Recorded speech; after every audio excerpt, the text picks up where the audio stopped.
ESPN's Matt Miller just dropped his first mock draft of the season, giving the Jets an elite right tackle and an option to replace Aaron Rodgers as the Jets quarterback long term, and we got to break it down. So what's up, guys? I'm Matt Long. Welcome to Jets Digest. Before we hop into the video today, only 19.8% of viewers are subscribed to the channel. So if you are not subscribed, please take a second, hit the subscribe button. It really helps me out a ton. I would really appreciate it. But hopping right into our video today, Matt Miller giving the New York Jets in his mock draft Will Campbell, tackle out of LSU. Here's what he had to say about the prospect. Despite drafting Penn State tackle Olu Fashanu with the number 11 pick last year, the New York Jets could still use help in the trenches. Starting tackles Tyron Smith and Morgan Moses are free agents, which would allow Campbell to team up with Fashanu. There are questions about Campbell's shorter arms. I've been told scouts measured them under 33 inches this past summer, but his quick feet and understanding of angles served him well as a 3-year starter. New York could try Campbell at tackle first, where he has the tools to become an impact starter, and then shift him to guard if necessary. Regardless, he gives the Jets another young, talented offensive lineman to build around. So, Will Campbell, elite, currently the left tackle at LSU, but if he was drafted by the New York Jets, Fashanu would stay as a left tackle and he would be moved to right tackle. This guy is someone that a lot of draft analysts are excited about because they think he's someone who could be an elite tackle going forward to the next level. But we also have Bleacher Report's positives for this prospect, Will Campbell. They said that he plays with excellent balance, weight distribution, and leverage, plays with very good play strength, with a consistently strong base to absorb and dish out force on command, quickly and efficiently transitions into his anchor to brace and displace bull rush. And I'm sorry, that word is dissipate. It's a little bit small for me here. The bull rush fluidly navigates combo blocks and double teams to feed/secure the first level and timely release to intersect second level targets. So if you don't know what that bullet point means, a combo block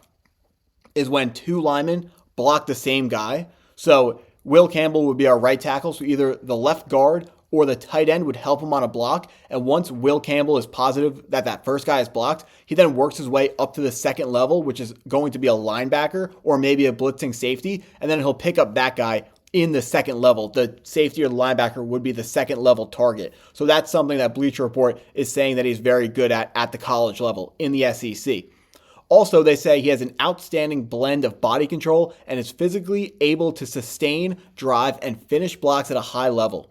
Also, off the field, he has renowned leadership skills and football character. So in his intro press conference, our new head coach, Aaron Glenn, kept talking about people. When he wants to build a new culture, he said it's the people that matter the most. The New York Jets are going to be looking for high character guys as well as good football players. And the way Aaron Glenn was talking about it, it seems like he might even be okay with blurring the lines a little bit. And maybe he would go with a worse football player to get the better person in the locker room, because his number one priority is going to be putting the new culture in the New York Jets. So I know what you guys are probably thinking. If this guy is such a great prospect, why is he not going earlier in the draft? Why is he going to be there at 7? Some things that he doesn't do well is, like we just read with Matt Miller, his arms are shorter than they should be for an NFL guard. He's going to be at 33 inches or less than 33 inches when they measure his arms at the combine. The arm length that you're looking for is about 34.5 inches. So he, of course, is not up to standard with that measurement. That's important because when you are a tackle, you have to, as soon as the ball snaps, you got to get your hands on the defender coming at you. And when putting together defensive lines, NFL talent evaluators are looking for defenders with long arms to be able to get into the chest of offensive linemen and drive them back. So if they can reach Will Campbell's chest, but he can't reach their chest, that's going to be a problem. So if you were asking me, Will Campbell is going to be a guard at the next level. His arms are just not long enough to stay out at tackle. So I don't think the Jets should be taking a guard at 7 overall in the draft. We saw a couple of years ago, Peter Skoronski, another tackle with short arms, was taken at 11 and then moved inside to guard at the next level. He played in the Power 5, played in the Big Ten at Northwestern, where he was an amazing left tackle, but he got moved inside at the next level because his arms just were not long enough to hang with the big dogs. That's what's going to happen to Will Campbell. Also, he bends over at his hips, not at his knees, which calls into question how athletic is he actually. That's something else you got to look for, because in the NFL, you got to draft really, really good athletes, because the guys who are the most athletic are going to have the highest ceilings once the NFL level coaches can start talking to them and helping them with their technique and stuff like that. So when you get a guy that isn't as athletic as Will Campbell, now he is very athletic. The problem is there's another tackle in the draft, Kelvin Banks Jr. out of Texas, who he just looks way too comfortable in his stance. He is, in my opinion, the better left tackle prospect and the guy that we should be drafting, and we would move him over to right tackle. When he shows off his athleticism, that gives me the confidence that he'll be able to make the switch from left tackle to right tackle. Of course, both of these tackles, both left tackles in college, if they were drafted by the New York Jets, neither one of them are going to be better than Fashanu. They will be playing right tackle for their New York Jets should they be drafted. But hopping right back into Matt Miller's mock draft here, in the second round, he had them taking Quinn Ewers, quarterback out of Texas, and he said, "It will be fascinating to watch Ewers' pre-draft process, and a strong combine could boost him into round one. The Jets need an heir apparent to Aaron Rodgers and might need that successor to start immediately. 3 seasons as a starter at Texas would have Ewers ready for that task. He threw 3,472 yards, 31 touchdowns, and 12 interceptions this past season."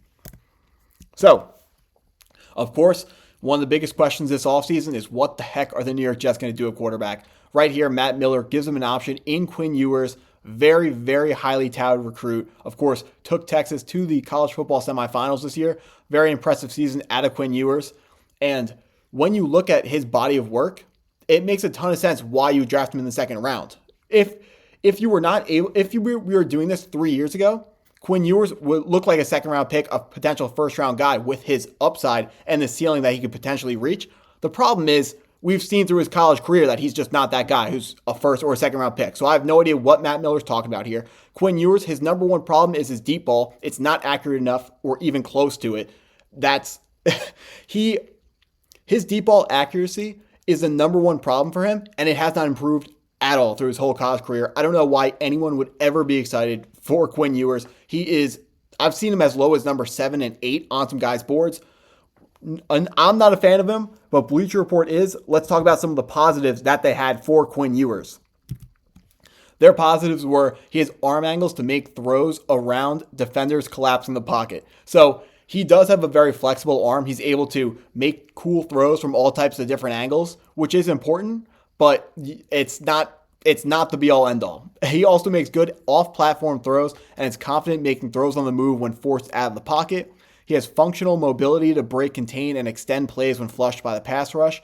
Functional mobility means he's not Lamar Jackson, but he's not going to be a statue. He's going to be, think of prime Aaron Rodgers, where he's going to be able to move and run the ball if the situation demands it, but he doesn't look to do that. Think actually modern would be CJ Stroud. That's functional athleticism.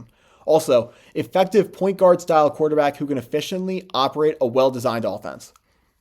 Historically, the New York Jets have not had a well-designed offense. Hopefully, Tanner Engstrand can bring a change to that and put something together that whoever our next quarterback is going to be able to flourish in.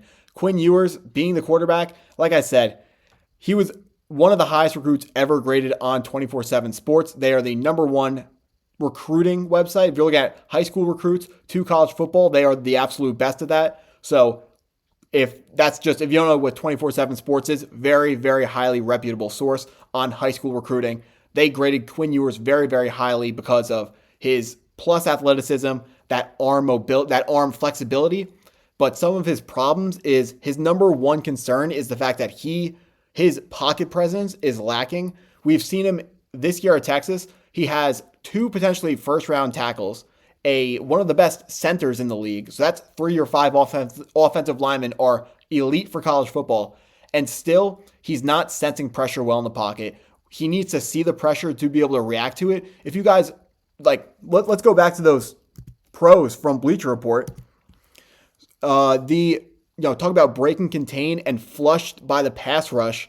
He's getting flushed by pass rush incorrectly because he's moving when he shouldn't actually be moving, and it's a problem because of his pocket presence is not where it's supposed to be. And also, again, in that second bullet point, talking about him getting forced out of the pocket. Like I said, he doesn't operate inside the pocket properly, and he sometimes will move out of the pocket before he is supposed to want to play or before he has to. The blocking is still good, and he's moving out of the pocket, making all types of plays that he shouldn't make. So Quinn Ewers, as far as him in the second round, I think it would be a really, really poor pick.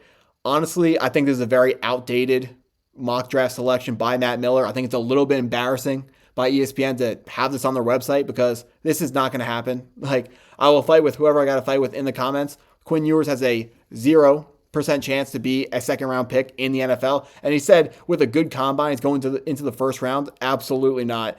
Please, if you guys disagree with me on Quinn Ewers, please tell me why he should be a first or second round pick in the comments. And if it's not Quinn Ewers, which college quarterback do you want to see the New York Jets draft? I know we got a lot of Will Howard fans and a lot of Kyle McCord fans.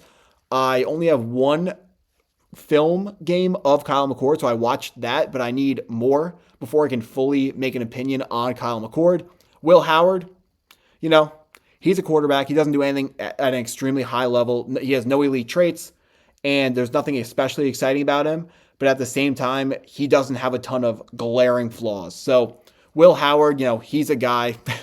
McCord and Howard are very, very, very similar prospects. So that rant was just for a couple commenters that I want to, some guys that I know are watching every single video and watching them to the end. So I just want to address those guys real quick. But if you guys stuck around this long, thank you for watching the video. Please hit a like, hit the subscribe if you're new to the channel. And as always, go Jets. And the video is still recording. Go Jets.